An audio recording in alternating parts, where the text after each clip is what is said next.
ಜೀವನ ನಿನ್ನದು ತನು ನಿನ್ನದು ಜೀವನ ನಿನ್ನದು ಅನುದಿನದಲ್ಲಿ ಬರುವ ಸುಖ ದುಃಖ ನಿನ್ನದಯ್ಯ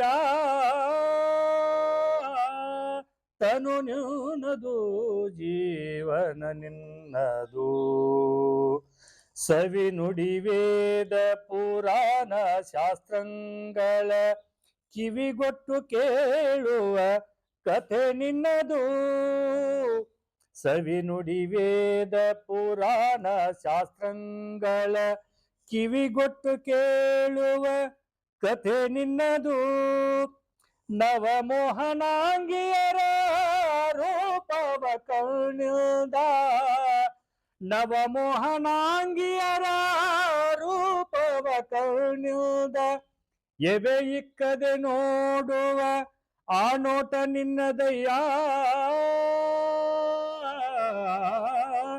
ತನು ನಿನ್ನದು ಜೀವನ ನಿನ್ನದು ತನು ನಿನ್ನದು ಜೀವನ ನಿನ್ನದು ಒಡಗೂಡಿ ಗಂಧ ಕಸ್ತೂರಿ ಪರಿಮಳಂಗಳ ಒಡಗೂಡಿ ಗಂಧ ಕಸ್ತೂರಿ ಪರಿಮಳಂಗಳ ಬಿಡದೆ ಲೇಪಿಸಿಕೊಂಬುದು ನಿನ್ನದಯ್ಯ ಷಡುರಸದನ್ನಕ್ಕೆ ನಲಿದಾಡುವ ಜಿಹ್ವೆ ಷಡುರಸದನ್ನಕ್ಕೆ ನಲಿದಾಡುವ ಜಿಹ್ವೆ ಕಡು ರುಚಿಗೊಂಡರೆ ಆ ರುಚಿ ನಿನ್ನದಯ್ಯ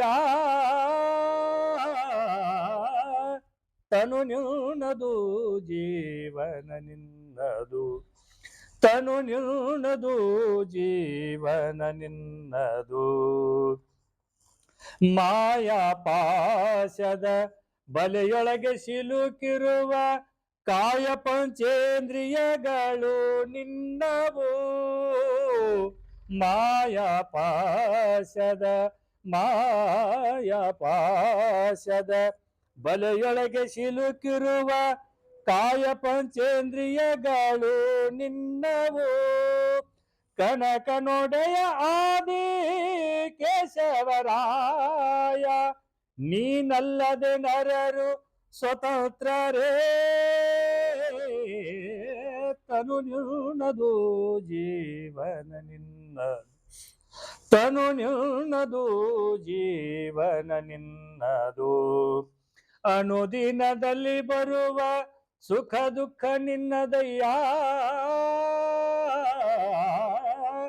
ತನು ನಿನ್ನದು ಜೀವನ ನಿನ್ನದು ತನು ನಿನ್ನದು ಜೀವನ ನಿನ್ನದು ಬಂಧುಗಳೇ, ಈಗ ಈ ಪ್ರಸ್ತುತ ಕೀರ್ತನೆಯನ್ನು ವಿಶ್ಲೇಷಣೆ ಮಾಡಬೇಕೆಂದು ಮಾನ್ಯ ಆಯುಕ್ತರಾದ ಶ್ರೀ ಮುಕ್ಕಣ್ಣ ಕರಿಗಾರ್ ಸರ್ ಅವರ ಹತ್ರ ವಿನಂತಿಯನ್ನು ಮಾಡ್ಕೊಳ್ತೇನೆ. ಧನ್ಯವಾದ ಡಾಕ್ಟರ್. ಲೋಕಗುರು ಕನಕದಾಸರ ಕೀರ್ತನ ಅರ್ಥಲೋಕದ 5ನೇ ಕಾರ್ಯಕ್ರಮ ಇದು. ನಮ್ಮ ಡಾಕ್ಟರ್ ಜಗನ್ನಾಥ್ ಗೇನಣ್ಣ ಅವರು ಕನಕದಾಸರ ತನು ನಿನ್ನದು ಜೀವ ನಿನ್ನದು ಎನ್ನುವ ಕೀರ್ತನೆಯನ್ನು ಅವರ ಸಿರಿಕಂಠೆಯಿಂದ ಹಾಡಿದ್ದಾರೆ. ಅಭಿನಂದನೆಗಳು. ಮೊದಲಿಗೆ ಒಂದು ಸ್ಪಷ್ಟೀಕರಣ. ಇದು ಜೀವನ ಅಲ್ಲ, ತನು ನಿನ್ನದು ಜೀವ ನಿನ್ನದು. ಸಂಗೀತಗಾರರು ಒಂದು ಒಗ್ಗೆ ಹುಟ್ಟಿದಾರಲ್ಲ, ಯಾವುದೋ ಒಂದು ಪುಸ್ತಕದಲ್ಲಿ ಜೀವನ ಅಂತ ಪ್ರಿಂಟ್ ಮಾಡಿದ್ದಾರೆ, ಯಾರು ಅಕ್ಷರ ನೋಡಾರ್ದೇನೆ ಪ್ರಿಂಟ್ ಜೀವನ ಮಾಡಿದ್ದಾರೆ. ಅದನ್ನ ಎಲ್ಲ ಸಂಗೀತರು ಜೀವನ ಅಂತ ಹಾಡ್ತಾರೆ. ಜೀವ ಅಲ್ಲ, ಜೀವನ ಅಲ್ಲ, ಜೀವ. ತನು ಅಂದರೆ ದೇಹ, ಜೀವ ಅಂದರೆ ಪ್ರಾಣ. ತನು ಮತ್ತು ಪ್ರಾಣ ಎರಡು ನಿನ್ನದೇ ಅಂತಕ್ಕಂಥ ಸಂದೇಶವನ್ನು ಕನಕದಾಸರು ಈ ಕೀರ್ತನೆ ಹೇಳಿದ್ದಾರೆ. ನಮ್ಮ ಬದುಕು ಶಾಶ್ವತವಲ್ಲ, ಈ ಬದುಕು ಪರಮಾತ್ಮನ ಕೊಡುಗೆ. ನಮ್ಮ ದೇಹ ಏನಿರುತ್ತಲ್ಲ, ಅದಕ್ಕೆ ಈ ಜೀವನದಲ್ಲಿ ಯಾವುದು ಅದು ನನ್ನದು, ಇದು ನನ್ನದು, ಮಡದಿ ಮಕ್ಕಳು ಎಲ್ಲ ಐಶ್ವರ್ಯ ನಂದಂತೀವಿ. ಯಾವುದು ಕೊನೆ ಒಂದು ದಿವಸ ಗಾಳಿ ಹೋದಾಗ ಶವ ಬಿದ್ದಿರ್ತಾನೆ. ಅದಕ್ಕೆ ಯಾವುದೂ ನನ್ನದಲ್ಲ, ಎಲ್ಲವೂ ಪರಮಾತ್ಮನ ಕೊಡುಗೆ ಅಂತಕ್ಕಂಥ ಸ್ಮರಣೆಯ ಭಾವದಿಂದ ನಾವು ಪರಮಾತ್ಮನನ್ನು ಸ್ಮರಿಸಬೇಕು. ಪರಮಾತ್ಮ ಕೊಟ್ಟಂಥ ಈ ದೇಹ, ಮನಸ್ಸು, ಪ್ರಾಣ, ಈ ಮನೆಯ ಅಂತಸ್ತು ಎಲ್ಲವೂ ಪರಮಾತ್ಮನ ಕೊಡುಗೆ ಅಂತ ತಿಳ್ಕೊಂಡು ಪ್ರತಿಯೊಂದರಲ್ಲೂ ನಾವು ಪರಮಾತ್ಮನ ಕಾಣುತ್ತಾ ಅವನನ್ನು ಸ್ಮರಿಸುತ್ತಾ ಬದುಕಬೇಕು ಅಂತಕ್ಕಂಥ ಸಂದೇಶವನ್ನು ಕನಕದಾಸರು ತನು ನಿನ್ನದು ಜೀವ ನಿನ್ನದಂಥ ಕೀರ್ತನೆ ಹಾಡಿದ್ದಾರೆ. ಅವ್ರು ಹೇಳ್ತಾರೆ, ಕೊನೆಯ ಸಾಲಿಗೆ ಬರ್ತದೆ, ನೀನಲ್ಲದೆ ನರರು ಸ್ವತಂತ್ರರೇ ಅಂತ. ಅಂದರೆ ಮನುಷ್ಯ ಎಷ್ಟೇ ನಾವು ಇವತ್ತು ಹೇಳೋದು ವಿಜ್ಞಾನ ತಂತ್ರಜ್ಞಾನ ಎಷ್ಟೇ ಬೆಳೆದಿರ್ಬೋದು, ನಾವೇನು ಸೂರ್ಯಮಂಡಲ ಅಂತ ನಾವು ಧಾವಿಸ್ತಾ ಇರ್ಬೋದು, ಆದರೂ ಕೂಡ ನಾವೆಲ್ಲ ಒಂದು ದಿನ ಸಾವಿಗೆ ಒಳಗಾಗುವರೆ, ಸ್ವತಂತ್ರರಲ್ಲ. ನಾವು ಸ್ವತಂತ್ರ ಆಗಿದ್ದರೆ ಸಾಯದೆ ಬದುಕ್ತಿದ್ದ ಮನುಷ್ಯ. ಅಂದರೆ ಕೊನೆಗೊಂದು ದಿನ ಸಾಯಲೇಬೇಕು. ಇಲ್ಲಿ ಹುಟ್ಟಿದ ಎಲ್ಲರೂ ವಿಜ್ಞಾನಿ, ವೈದ್ಯ, ಯೋಗಿ ಯಾರೇ ಇರಲಿ, ಅವರು ಕೊನೆಗೊಂದು ದಿನ ಸಾಯಲೇಬೇಕು. ಸ್ವತಂತ್ರವಾದ ಬದುಕಲ್ಲ ಇದು. ನಮ್ಮ ಬದುಕಿನಲ್ಲಿ ನಾವೇನೇ ಅನ್ಕೊಂಡು ಕೂಡ ನಾವು ಸ್ವತಂತ್ರರಲ್ಲ, ಪರತಂತ್ರ. ಅಂದರೆ ಒಂದು ದಿನ ಸಾವಿಗೆ ಶರಣಾಗಬೇಕಾದವರು, ಪರಮಾತ್ಮನ ಪಾರಮ್ಯವನ್ನು ಒಪ್ಪಿ ನಡೆಯಲೇಬೇಕಾದವರು ಅಂತಕ್ಕಂಥ ಸಂದೇಶವನ್ನು ಕನಕದಾಸರು ಈ ಕೀರ್ತನೆ ಹಾಡಿದ್ದಾರೆ. ಅವ್ರು ಹೇಳ್ತಾರೆ, ತನು ನಿನ್ನದು, ಜೀವ ನಿನ್ನದು ರಂಗ. ತನು ಅಂದರೆ ದೇಹ, ಈ ದೇಹವು ನಿನ್ನದು, ಜೀವ ಅದಕ್ಕೆ ಪ್ರಾಣ ಇತ್ತ, ಪ್ರಾಣವೂ ನಿನ್ನ. ರಂಗ ಅಂದ್ರೆ ಅವ್ರ ಒಡೆಯ ಆದಿಕೇಶವ ವಿಷ್ಣುವ ರಂಗ ಅಂತ ಕರೀತಾರೆ. ಆದರೆ ತನು ನಿನ್ನದು, ಜೀವ ನಿನ್ನದು ಅಂದರೆ ನನ್ನ ದೇಹ ಇದೆಯಲ್ಲ, ಇದು ನೋಡಕ್ಕೆ ಮಾತ್ರ ನಂದು ಕಾಣಿಸ್ತದೆ, ಆದರೆ ಈ ದೇಹವೂ ನಿನ್ನದೇ, ಇದರ ಜೀವವು ನೀ ಕೊಟ್ಟರೆ ತಾನೇ ದೇಹ ಬಂತು. ಪರಮಾತ್ಮ ಕೊಟ್ಟರೆ ಮೇಲೆ ದೇಹ ಬರ್ತದೆ, ಜೀವ ಬರ್ತಲ್ಲ. ಆದ್ದರಿಂದ ಈ ದೇಹವೂ ನಿನ್ನದು, ಪ್ರಾಣವೂ ನಿನ್ನದು. ಅನುದಿನದಲ್ಲಿ ಬಾಹು ಸುಖ ದುಃಖ ನಿನ್ನದಯ್ಯ. ಅನುದಿನ ಪ್ರತಿದಿನ ನಮ್ಮ ಬದುಕಿನ ಬರ್ತಕ್ಕಂಥ ಕಷ್ಟ ಸುಖಗಳು ಕೂಡ ನಿನ್ನದೇ ಪ್ರೇರಣೆ. ನಾನು ಕಷ್ಟ ಬಯಸಿದ್ರೆ ಕಷ್ಟ ಬರಲ್ಲ, ಸುಖ ಬಯಸಿ ಸುಖ ಸಿಗಂಗಿಲ್ಲ. ಅಂದ್ರೆ ನಾವು ಬಯಸುವುದೇನಿಲ್ಲ, ಅದು ನಮ್ಮಲ್ಲಿ ಎಷ್ಟು ಪ್ರಾಪ್ತಿ ಇರುತ್ತೋ ಅಷ್ಟು ಮಾತ್ರ ಬರ್ತದೆ. ಹಾಗಾಗಿ ಅನುದಿನದಲ್ಲಿ, ಪ್ರತಿದಿನದಲ್ಲಿ, ನಮ್ಮ ಬದುಕಿನಲ್ಲಿ ಪ್ರತಿದಿನ ಪ್ರತಿಕ್ಷಣ ಬರ್ತಕ್ಕಂಥ ಕಷ್ಟ ಸುಖಗಳು ಕೂಡ ನಿನ್ನದೇ ಪ್ರೇರಣೆ, ನಿನ್ನದೇ ಅನುಗ್ರಹ. ಸುಖ ಬಂದರೆ ನಾವು ಸಂತೋಷ ಪಡ್ತೀವಿ, ಕಷ್ಟವನ್ನು ದುಃಖ ಪಡ್ತೀವಿ. ಆ ಸುಖ ದುಃಖಗಳು ಏನೇ ಬರಲಿ ಅದೆಲ್ಲವೂ ಪರಮಾತ್ಮನ ಪ್ರೇರಣೆ, ಭಗವಂತನ ಪ್ರೇರಣೆ ನಡೆದಿದ್ದಾರೆ. ನಮ್ಮ ಬದುಕು ನೆಮ್ಮದಿಯಿಂದ ಜೀವನ ಸಾಧ್ಯ. ಸವಿನುಡಿ ವೇದ ಪುರಾಣ ಶಾಸ್ತ್ರಗಳ, ಸವಿನುಡಿ ಅಂದರೆ ಸವಿಯಾದ ಮಾತುಗಳು, ನಮ್ಮ ಹಿತವಚನಗಳು, ಚಾರು ವಾಕ್ ಅಂತೀವಲ್ಲ, ಸಂಸ್ಕೃತ ಸುಭಾಷಿತ, ಒಳ್ಳೆಯ ಮಾತುಗಳು ಅಂದರೆ ನಮ್ಮ ಮನಸ್ಸನ್ನು ಅಳಿಸ್ತಕ್ಕಂಥ ಒಳ್ಳೆಯ ಮಾತುಗಳು, ಒಳ್ಳೆಯ ಉಪದೇಶದ ವಾಕ್ಯಗಳು ಅಂತ. ಸವಿನುಡಿಗಳನ್ನು, ಒಳ್ಳೆಯ ಮಾತು ಕೇಳ್ತಕ್ಕಂಥದ್ದು. ವೇದ ಪುರಾಣ ಶಾಸ್ತ್ರ, ವೇದ ಅಂತಕ್ಕಂಥದ್ದು ಅಪೌರುಷ ಅಂತ ಜ್ಞಾನ. ಅದು ಋಗ್ವೇದ, ಯಜುರ್ವೇದ, ಸಾಮವೇದ, ಅಥರ್ವವೇದ 4 ವೇದ ಭಾಗ ಇದೆ. ಮೂಲತಃ ವೇದ ಒಂದೇ ಇತ್ತು, ಅದನ್ನು ವೇದವ್ಯಾಸರು 4 ವಿಂಗಡಿಸಿ ಅದನ್ನು ಅವರು ವೇದವ್ಯಾಸನ ನಡೆಸಿದ್ರು. ಅದಕ್ಕೆ ಮೂಲ ವೇದ ಒಂದೇ. ವೇದ ಜ್ಞಾನ ಅಂತ, ಅಖಂಡ ಜ್ಞಾನ, ಪರಮಾತ್ಮನ ಜ್ಞಾನವೇ ವೇದ ಅಂತದ್ದು. ಅದನ್ನು ವ್ಯಾಸರು 4 ಭಾಗ ಮಾಡಿ, ಋಗ್ವೇದ, ಯಜುರ್ವೇದ, ಅಥರ್ವವೇದ ಮತ್ತು ಸಾಮವೇದ 4 ಮಾಡಿ, ಕೊನೆಯದೇ ಅಥರ್ವವೇದ 4 ಭಾಗ ಮಾಡಿದರು. ಸವಿನುಡಿ, ಈ 4 ವೇದಗಳು, ಪುರಾಣ, ಅಷ್ಟಾದಶ ಪುರಾಣ, 18 ಪುರಾಣಗಳು, ಅದೇ ವೇದವ್ಯಾಸರು ಬರೆದಂತ ಹೇಳ್ತಾರೆ. 18 ಪುರಾಣಗಳು, 18 ಪುರಾಣಗಳು ಸಮೇತ ಎಲ್ಲ ಶಾಸ್ತ್ರ, 6 ಶಾಸ್ತ್ರಗಳಿದಾವೆ. ಆ ಎಲ್ಲ ಶಾಸ್ತ್ರಗಳು ಕೂಡ ಎಲ್ಲವೂ ಸವಿನುಡಿ ವೇದ ಪುರಾಣ ಶಾಸ್ತ್ರಗಳ ಕಿವಿಗೊಟ್ಟು ಕೇಳುವ ಕಥೆ ನಿನ್ನದು. ಅಂದ್ರೆ ನಾವೆಲ್ಲಿ ಪುರಾಣ ಪುಣ್ಯಕಥೆ ನೀವು ಕೇಳ್ತಲ್ಲ, ಅದು ಕಿವಿಗೊಟ್ಟು ಕೇಳುವ ಆ ಕಥೆ ಕೂಡ ನಿಂದೆ ಅಂತ. ಈ ಜಗತ್ತಿನೆಲ್ಲ ಕಥೆ ನೀವು ಅಂದರೆ, ಈಗ ನಾನು ಕಿವಿ ಕೊಟ್ಟಿದ್ದೆ, ನಾನು ಕೇಳ್ತಲ್ಲ, ಕಿವಿಡು ಕೇಳ್ತಾರ? ಕಿವಿಡು ಕೇಳೋಕ್ಕಾಗಲ್ಲ. ಅದನ್ನ ನಾನು ಕಿವಿ ಕೊಟ್ಟಿದ್ದೆ, ನಾನು ಕೇಳ್ತಂದ್ರೆ ನಿನ್ನ ನಾಮ ಸ್ಮರಣೆ ಮಾಡ್ತಕ್ಕಂಥ, ನಿನ್ನ ನಾಮದ ಮಹಿಮೆನ ಕೇಳ್ತಕ್ಕಂಥ ಕಿವಿಯನ್ನು ಕೊಟ್ಟಿದ್ದೀರಾ, ಅದಕ್ಕೆ ನಾ ಕೇಳಿ. ಎಲ್ಲವೂ ನಿನ್ನದೇ. ನವ ಮೋಹನಾಂಗಿಯರ ರೂಪವನ್ನು ಕಣ್ಣಿಂದ ಇಕ್ಕದೆ ನೋಡುವ ನೋಟ ನಿನ್ನದಯ್ಯ. ಕನಕದಾಸರು ಅವರ ಬದುಕಿನಲ್ಲಿ ಅಂದರೆ ತಾರುಣ್ಯದ ಜೀವನದಲ್ಲಿ ಅತ್ಯಂತ ರಸಿಕ ಜೀವನವನ್ನು ಬಾಳಿ ಬದುಕಿದವರು, ಅರಸಿಕರಲ್ಲ. ಅಂದರೆ ಅವರು ಎಷ್ಟು ಋಷಿ ಕವಿಗಳು, ಹಾಗೆ ರಸಿಕ ಜೀವನವನ್ನು ಅನುಭವಿಸಿದವರು. ಅವರು ಇನ್ನೊಂದು ಕಡೆ ನಳಚೈತನ್ಯ ಬರ್ತಾ ಅವರ ಅಲ್ಲಿ ಬರ್ತಕ್ಕಂಥ ಶೃಂಗಾರ ರಸ ನೋಡಿದಾಗ ಅವ್ರು ಎಂಥ ಅದ್ಭುತವಾದ ರಸಿಕರಾಗಿದ್ದರು ಅಂತಕ್ಕಂಥ ಇಲ್ಲಿ ಹೇಳ್ತಾರು. ಸಾಮಾನ್ಯವಾಗಿ ಅಂದರೆ ಅವರು ಜೀವನ ಸಂಸಾರ ಸುಖದ ಸಾರವನ್ನು ಸವಿದಿದ್ದರು. ನವ ಮೋಹನಾಂಗಿಯರ ರೂಪವನ್ನು, ನವಮೋಹನ್ ಅದೇ ಆಗ ಯೌವನಕ್ಕೆ ಕಾಡ್ತಕ್ಕಂಥ ತರುಣಿಯರ ರೂಪ ಲಾವಣ್ಯವನ್ನು ನೋಡಿ ಸಾಮಾನ್ಯ ಎಲ್ಲ ಹುಡುಗರು ಆ ಹುಡುಗಿಯರ ಕಣ್ಣು ಕೂಡ ಮನಕ್ಕೆ ಎವೆ ಇಕ್ಕದೆ ಅಂದ್ರೆ ಕಣ್ಣು ತುಟಿ ಬಿಡಂಗೆ ನೋಡಿದ್ರೆ ಕಣ್ಣಿಂದ ಇದಕ್ಕೆ ಪಾಪ ಇರ್ತಲ್ಲ, ಬಿಡಂಗಿಲ್ಲ. ಅಂದರೆ ಎಂಥ ಸುಂದರ, ಎಂತ ಅಂತಾರಲ್ಲ ಹಾಗೆ, ಅಂದ್ರೆ ಅವರು ಕೂಡ ಅಂತ ಅನುಭವ ಆಗಿರ್ತದೆ. ಅಂದರೆ ಸಾಮಾನ್ಯವಾಗಿ ಅಂದ್ರೆ ರಸಿಕ ಜೀವನ ಅನುಭವಿಸಿರು. ನವ ಮೋಹನಾಂಗಿಯರ ಅಂದರೆ ಅದೇ ತಾನೇ ತಾರುಣ್ಯಕ್ಕೆ ಕಾಡ್ತಕ್ಕಂಥ ನವ ಯುವತಿಯರ, ಸುಂದರ ತರುಣಿಯರ ರೂಪವನ್ನು, ಆ ರೂಪವನ್ನು ಕಂಡಾಗ ಏನು ಮಾಡ್ತಾರ, ಎಲ್ಲ ಜೊಲಿಸ್ತಾರಲ್ಲ ತರುಣರು, ಹಾಗೆ ಅವ್ರು ಹೇಳ್ತಾರೆ, ನವ ಮೋಹನಾಂಗಿಯರ ರೂಪವನ್ನು ಕಣ್ಣಿಂದ ಇಕ್ಕದೆ, ಕಣ್ಣು ಬಡೆಯಿದೆ. ತದೇ ನೋಡಿದ್ರೆ ದೇವ್ರು ನೋಡಿದ್ರೆ ತದೇ ಕಚ್ಚರನ್ನ ದೇವ್ರು ನೋಡಿದ್ರೆ ದೇವ್ರು ಒಳಗೆ ಕೊಡ್ತಾನ. ಆದ್ರೆ ಏನು ಮಾಡ್ತಾರೆ ತರುಣರು, ಬರೀ ತರುಣಿಯರ ಮುಖನೇ ಅಷ್ಟು ರೂಪನ ಇಕ್ಕ ಡಪ್ಪಿ ಹೊಡೆದು ನೋಡ್ತಾರಂತೆ. ಇಕ್ಕದೆ ನೋಡುವ ನೋಟ ನಿನ್ನದಯ್ಯ. ಆ ನೋಟ ಕೂಡ ಅಂದರೆ ಅವ್ರು ಹೇಳ್ತಕ್ಕದ್ದು, ನಾನು ರಸಿಕನಾದರೂ ಕೂಡ ಕಾಮವಶನಾಗಿ ಆ ಹೆಣ್ಣನ್ನು ನೋಡಿದ್ರು ಕೂಡ ಅದು ಕೂಡ ನಿನ್ನದೇ ಕೊಡುಗೆ ಅಂತ. ಅಂದ್ರೆ ನಾನು ಈ ಬದುಕಿನಲ್ಲಿ ಯಾವ ಲೋಪದೋಷಗಳಿಲ್ಲ, ಎಲ್ಲವೂ ಪರಮಾತ್ಮನ ಪ್ರೇರಣೆ. ಅದು ಕಾಮದಿಂದ ಜೀವೋತ್ಪತ್ತಿ ಆಗುತ್ತಲ್ಲ, ಕಾಮದಿಂದ ಸಂಸಾರ ನಡೀತದ.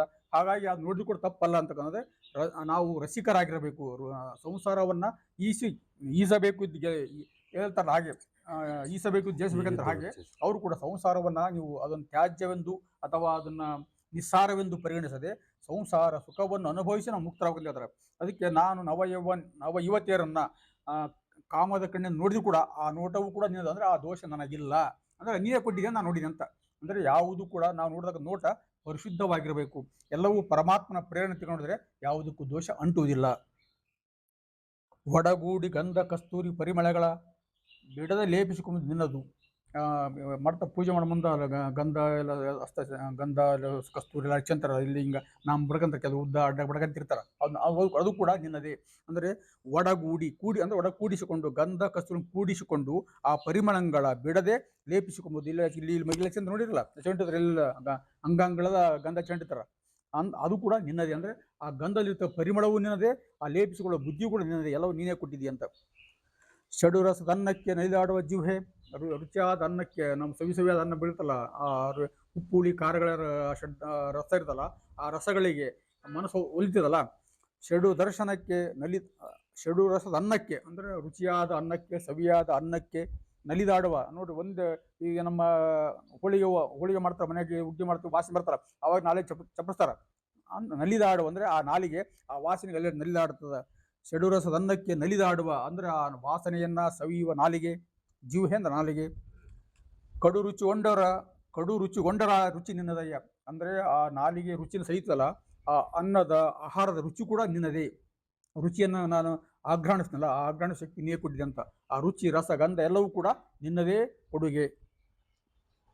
ಮಾಯಾ ಪಾಶದ ಬೆರಳಿಗೆ ಸಿಲುಕಿರುವ ಈ ನಾವೆಲ್ಲ ಜೀವರುಗಳು ಮಾಯಾ ಪಾಶದ ಬಳಿ ಸಿಲುಕಿ, ಮಾಯ ಅಂದರೆ ಅಜ್ಞಾನ ಅಂತ. ಅಜ್ಞಾನ, ಈ ಜಗತ್ತು ಪರಮಾತ್ಮನ ಸತ್ಯ, ಪರಮಾತ್ಮನೇ ಸತ್ಯ ಅಂತಕ್ಕಂಥ ಮರಿತೀವಲ್ಲ, ಪರಮಾತ್ಮನ ಮರೆತು ಸಂಸಾರನೇ ಸತ್ಯ ಅಂತೀವಲ್ಲ, ಅದೇ ಮಾಯೆ. ಸಂಸಾರ, ಮಡದಿ, ಮಕ್ಕಳು, ಎಲ್ಲ ಬಂಧು ಬಾಂಧವರು, ನಮ್ಮ ಸಂಪತ್ತಿ ಅಂತ ಅದೇ ನಿಜ ಅಂತೀವಿ, ಅದೇ ಮಾಯೆ. ಮಾಯಾ ಪಾಶದ ಬೆಲೆ ಇರ್ತಲ್ಲ, ಈ ನಮ್ಮ ಸಂಸಾರದ ಬೆಲೆ ಎಲ್ಲ ಸಿಲುಕಿಬಿಟ್ಟಿದ್ವಿ, ಇದನ್ನು ಬರೋಕ್ಕಾಗಲ್ಲ, ಅದು ಮಾಯೆ, ಅಜ್ಞಾನದ ಮಾಯೆಯಲ್ಲಿ. ಮಾಯಾ ಪಾಶದ ಬೆಳಗ್ಗೆ ಸಿಲುಕಿರುವ ಕಾಯ ಪಂಚೇಂದ್ರಿಯಗಳು ನಿನ್ನವು. ಈ ದೇಹ ಮತ್ತು ಪಂಚೇಂದ್ರಿಯಗಳು, ಕಣ್ಣು, ಕಿವಿ, ಮೂಗು, ನಾಲಿಗೆ, ತ್ವಚೆ, ಚರ್ಮ ಇರ್ತವ, ಇವು ಪಂಚೇಂದ್ರಿಯಗಳು. ಈ ದೇಹ ಮತ್ತು ಈ ದೇಹವನ್ನು ಆಡಿಸುವ, ದೇಹವನ್ನು ತಮ್ಮ ಅಂಕೆದಿಟ್ಕೊಂಡ್ರೆ ಪಂಚೇಂದ್ರಿಯ ಕೂಡ ಅವು ನಿನ್ನದೇ, ನಂದೇನಿಲ್ಲ. ಅಂದರೆ ಎಲ್ಲವನ್ನು ಕೊಟ್ಟವು ನೀನೇ, ಈ ದೇಹವನ್ನು ಕೊಟ್ಟವು ನೀನೇ, ಪಂಚೇಂದ್ರಿಯ ಕೊಟ್ಟವು ನೀನೇ ಅಂತ. ಕಾಯ ಜಪಿತ ಕಾಗಿನಲ್ಲಿ ಆದಿಕೇಶವನ. ಕಾಯಜ ಪಿತ ಅಂದರೆ ಮನ್ಮಥನ ತಂದೆ ವಿಷ್ಣು ಅಂತ. ಕಾಯಜ ಅಂದ್ರೆ ಅವ್ನು ಮನ್ಮಥನಿಗೆ ಕಾಯಜ ಅಂತ ಕರೀತಾರೆ. ಹಿಂದೆ ದಕ್ಷಯಜ್ಞ ದೋಷ ಪ್ರಸಂಗದಲ್ಲಿ ಪಾರ್ವತಿ ತನ್ನ ಸತೀದೇವಿ ತನ್ನ ದೇಹವನ್ನು ಆ ಯೋಗಾಗ್ನಿಯಲ್ಲಿ ಆಹುತಿ ಪ್ರಾಣತ್ಯಾಗ ಮಾಡ್ತಾಳ. ಆಗ ಶಿವ ಅತ್ಯಂತ ವೈರಾಗ್ಯ ಹೊಂದಿ ಹಿಮಾಲಯಕ್ಕೆ ಹೋಗಿ ತಪಸ್ಸು ಕೊಡ್ತಾನೆ. ಶಿವ ತಪಸ್ಸು ಕುಂತಿರ್ತ ಜಗತ್ತೆಲ್ಲ ತಲ್ಲಣಗೊಂಡಿರುತ್ತೆ. ಜಗತ್ತಿನ ಯಾವುದೇ ಸೃಷ್ಟಿ ಸ್ಥಿತಿ ಲಯ ಕಾರ್ಯ ಆದಾಗ ಅವನೇ ಪರಮೇಶ್ವರ, ವಿಶ್ವ ನಿಯಾಮಕ. ಅವನೇ ಅತ್ಯಂತ ವೈರಾಗ್ಯ ಹೊಂದಿ ಹಿಮಾಲಯದಲ್ಲಿ ತಪಸ್ಸು ಕುಂತಿದ್ದರಿಂದ ಜಗತ್ತಿನ ಎಲ್ಲ ಸೃಷ್ಟಿ ವ್ಯವಹಾರ ನಿಂತು ಬಿಡ್ತದೆ.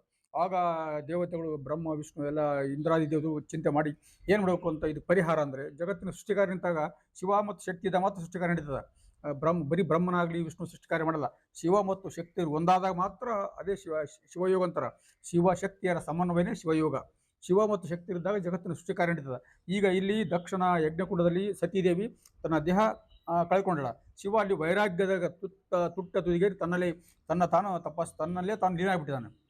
ಅಂತಹ ಸ್ಥಿತಿಯಲ್ಲಿ ಎಲ್ಲ ದೇವತೆಗಳು ಕೂಡ ಶಿವನನ್ನು ತಪೋ ವಿಮುಖನಾಗಿ ಮಾಡಬೇಕು. ಅವನು ತಪೋಭಂಗ ಮಾಡಿದ್ರೆ ಮಾತ್ರ ಜಗತ್ತಿನ ಸೃಷ್ಟಿ ಕಾರ್ಯ ಆಗುತ್ತೆ. ಅಷ್ಟೊತ್ತಿಗೆ ತಾರಕಾಸು ಅಂತ ರಾಕ್ಷಸ ಹುಟ್ಟಿರ್ತಾನೆ. ಆ ತಾರಕಾಸು ಅಂತ ರಾಕ್ಷಸ ಇಡೀ 3 ಲೋಕಗಳಿಗೆ ತಲ್ಲಣಿಸಂಗ ತೊಂದರೆ ಕೊಡ್ತಿರ್ತಾನೆ. ಅಂಥ ಉಪಟಳ ಕೊಡ್ತಿರ್ತಾನೆ. ಆ ತಾರಕಾಸುರನ ಸಂಹಾರಕ್ಕೆ ಬ್ರಹ್ಮ ವರ ಕೊಟ್ಟಿರ್ತಾನೆ, ಶಿವಪುತ್ರನಿಂದ ಮಾತ್ರ ನಿನಗೆ ಮರಣ ಅಂತ. ಅವ ತಾರಕನು ಹಸುರು ಕೂಡ ಬುದ್ಧಿವಂತರು, ರಾಕ್ಷಸನ ಹೇಳ್ತಲ್ಲ, ಅವ್ರಿಗೆ ದಡ್ರಲ್ಲ. ಅವ ತಾರಕಾಸುರ ಬ್ರಹ್ಮಪುತ್ರ ತಪಸ್ ಮಾಡೋ ಒಂದು ವರ ಕೇಳ್ತಾನೆ. ಏನು ವರ ಕೇಳಿದ್ರೆ, ಅವನು ನನಗೆ ಅಮರನಾಗಂತ ವರ ಕೊಡು ಅಂತ ಕೇಳ್ತಾನೆ. ಅಂದರೆ ಸಾವಿಲ್ಲದ ವರ ಕೊಡು ಅಂತ ಕೇಳಿದಾಗ ಬ್ರಹ್ಮ ಹೇಳ್ತಾನೆ, ಸಾವಿಲ್ಲದವರ ಯಾರು ಕೂಡ ಸಾಧ್ಯ, ಹುಟ್ಟಿದ ಎಲ್ಲರೂ ಸಾಯಲೇಬೇಕು. ಅದಕ್ಕೆ ಬದಲಾಗಿ ಮತ್ತೊಂದು ವರ ಕೇಳಿದಾಗ ಆತ ಹೇಳ್ತಾನೆ, ವಿಚಾರ ಮಾಡ್ತಾನೆ ರಾಕ್ಷಸ ತಾರಕಾಸುರ, ಎಂಥ ವರ ಕೇಳಬೇಕು, ನನಗೆ ಶಿವಪುತ್ರನಿಂದ ಸಾವು ಬರಲಿ ಅಂತ ವರ ಕೇಳ್ತಾನೆ. ಶಿವಪುತ್ರನಿಂದ ಸಾವು ಬರಲಿ. ಯಾವನು ಗೊತ್ತಿರುತ್ತೆ, ಯಾಕಂದರೆ ಅಲ್ಲಿ ಸತೀದೇವಿ ಸತ್ತೋಗಿದ್ದಾಳೆ, ಶಿವ ಅಲ್ಲಿ ತಪಸ್ಸನ್ನ ಕೂತಾನೆ. ಹೆಂಡತಿಯಲ್ಲಿ ಮಕ್ಕಳು ಹೆಂಗೆ ಆಗ್ತದೆ, ಸಾಧ್ಯ ಇಲ್ಲ. ಅವನು ತಪಸ್ಸಿನ ಬರೋದಿಲ್ಲ. ಶಿವನ ತಪಸ್ಸಿಂದ ಬಿಡಿಸೋಕೆ ಯಾರಿಂದೂ ಸಾಧ್ಯ ಇಲ್ಲ. ಅಂತ ಶಿವನನ್ನು ನೀವು ತಪೋವಿಮುಖರು ಹೆಂಗೆ ಮಾಡ್ತೀರಿ ಅಂತ ಆತ ಅಲ್ಲಿ ಅವರು ಲೆಕ್ಕ ಹಾಕಿ ಅವನು ಶಿವಪುತ್ರನಿಗೆ ಸಾವು ಬರಲಿ ಅಂತ ವರ ಕೇಳ್ತಾನೆ. ಆಗ ಬ್ರಹ್ಮ ತಥಾಸ್ತು ಅಂತಾನೆ. ಅದನ್ನು ಗೊತ್ತು, ಇದು ಏನು ಮಾಡಬೇಕು ಅಂತ, ಶಿವಪುತ್ರ ಆಗ್ಬೇಕಾದ್ರೆ, ಶಿವಪುತ್ರರಿಂದ ಸಾವು ಬರಬೇಕಾದ್ರೆ ಶಿವನ ಮಗ ಹುಟ್ಟಬೇಕು. ಅಂದರೆ ಶಿವನ ಮದುವೆ ಆಗ್ಬೇಕಲ್ಲ. ಆಗ ದೇವತೆಗಳು ಕೂಡ ವಿಚಾರ ಮಾಡ್ತಾರೆ, ಶಿವನನ್ನು ತಪೋವಿಮುಖನ ಮಾಡಬೇಕು, ಶಿವನ ತಪೋಭಂಗ ಮಾಡ್ಬೇಕಂದ್ರೆ ಅದು ಯಾರಿಂದ ಸಾಧ್ಯ ಅಂತ ಎಲ್ಲ ವಿಚಾರ ಮಾಡ್ತಾರೆ. ಮನ್ಮಥ, ವಿಷ್ಣು ಮಗ ಮನ್ಮಥ ಅವನ್ನ ಪ್ರೇರೇಪಣೆ ಮಾಡ್ತಾರೆ. ಒಬ್ಬ ಮನ್ಮಥ ನೀನು ಹೋಗು ಶಿವನನ್ನು ತಪೋವಿಮುಖನ ಮಾಡು ಅಂತ ಹೇಳಿದಾಗ ಆ ಮನ್ಮಥ ಮೊದಲ ಮೇಲೆ ಹೆದರ್ತಾನೆ. ಶಿವನ ಮತ್ತೆ ಮೊದಲೇ ಮುಂಗೋಪಿ ಶಿವ ಅವನು ತನ್ನ ಕಣ್ ಕೆಸುಬಿಟ್ಟು ನಾ ಗತಿ ಏನು ಅಂತ ಹೇಳ್ತಾನೆ. ಆದರೂ ದೇವತೆಗಳಲ್ಲಿ ಇಂದ್ರ ಎಲ್ಲ ದೇವತೆಗಳು ಹೇಳ್ತಾರೆ, ನೋಡಪ್ಪ ಇದು ದೇವತೆಗಳ ಕಾರ್ಯ, ದೇವತೆಗಳ ಈ ಕಾರ್ಯ ನೀನು ಮಾಡಲೇಬೇಕು, ಅದಕ್ಕಾಗಿ ನೀನು ಅಲ್ಲಿ ಹೋಗು ಅಂತ. ಆವಾಗ ಮನ್ಮಥ ತನ್ನ ಗೆಳೆಯ ವಸಂತನೊಂದಿಗೆ ಬರ್ತಾನೆ.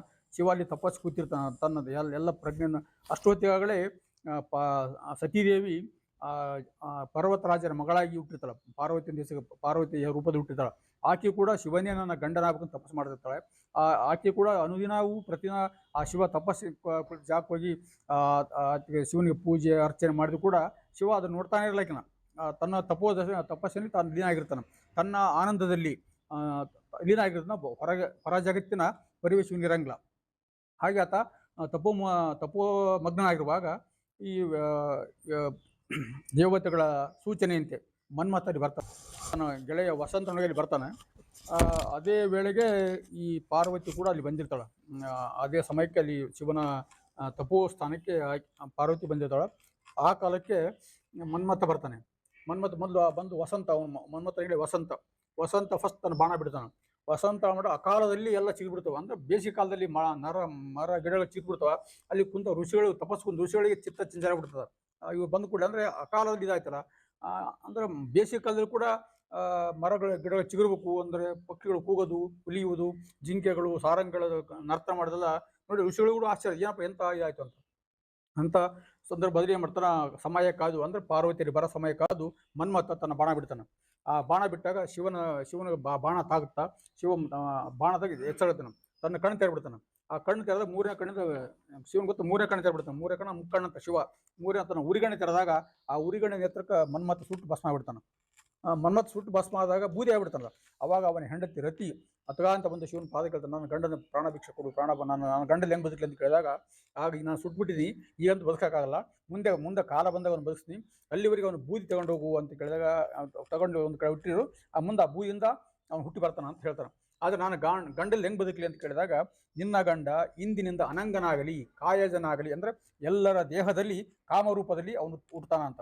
ಮನುಷ್ಯ ಎಲ್ಲ ಪಶು ಪಕ್ಷಿಗಳ ರೂಪದಲ್ಲಿ ಅವನು ಎಲ್ಲ ದೇಹದಲ್ಲಿ ಕಾಮರೂಪದಲ್ಲಿ ಹುಟ್ಟುತ್ತಾನ ಅಂತ. ಅದಕ್ಕೆ ಅಂಗಜ ಅಂತಾರೆ. ಅಂಗಜ ಅಂದರೆ ದೇಹವಿಲ್ಲದವನು, ಶರೀರ ಅವನಿಗೆ ಕಾಮ ನೋಡಿ, ಎಲ್ಲರೂ ಕಾಮ ಇರ್ತದೆ, ಅದಕ್ಕೆ ದೇಹ ಜನ ನಮ್ಮ ದೇಹದಲ್ಲಿ ಕಾಮ ಇರ್ತದೆ, ಅದು ಕಾಣಂಗಿಲ್ಲ. ಹಾಗೆ ಅವನು ಕಾಯಜ ಅಂದರೆ ನಿಮ್ಮ ದೇಹದಲ್ಲಿ ಹುಟ್ಟುವನಂತ.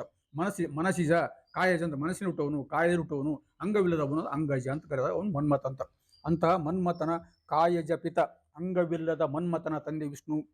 ಕಾಗಿನ ಯಾದಿಕೇಶವರಾಯ, ನೀನಲ್ಲದೆ ನರರು ಸ್ವತಂತ್ರರೇ, ಆ ದೇವರೇ ಪರಮಾತ್ಮನೇ, ನೀನಲ್ಲದೆ ನರಮನುಷ್ಯ ಸ್ವತಂತ್ರರೇ, ಅವ್ರಿಗೆ ಸ್ವಾತಂತ್ರ್ಯ ಏನುಂಟು? ಯಾವ ಸ್ವಾತಂತ್ರ್ಯ ಅವ್ರಿಗಿಲ್ಲ, ನೀನೊಬ್ಬನೇ ಸರ್ವತಂತ್ರ ಸ್ವತಂತ್ರ, ಆದ್ದರಿಂದ ನೀನು ಪರಮಾತ್ಮ. ಹಾಗಾಗಿ ನಾನು ನಿನ್ನ ಚರಣವನ್ನು ಭಜಿಸಿ ಪೂಜಿಸಿ ನಾನು ಧ್ಯಾನಿಸ್ತಿದ್ದೇನೆ. ನೀನೊಬ್ಬನೇ ಈ ಜಗತ್ತಿನ ಗತಿಮತಿ, ಎಲ್ಲದಕ್ಕೂ ನೀನೇ ಆಸರೆ ಆಧಾರ ಅಂತಕ್ಕಂಥ ಸಂದೇಶವನ್ನು ಕನಕದಾಸರು ಲೋಕ ಸಮಸ್ತರಿಗೆ ತನು ನಿನ್ನದು ಜೀವ ನಿನ್ನದು ಎನ್ನುವ ಈ ಕೀರ್ತನೆ ನೀಡಿದ್ದಾರೆ.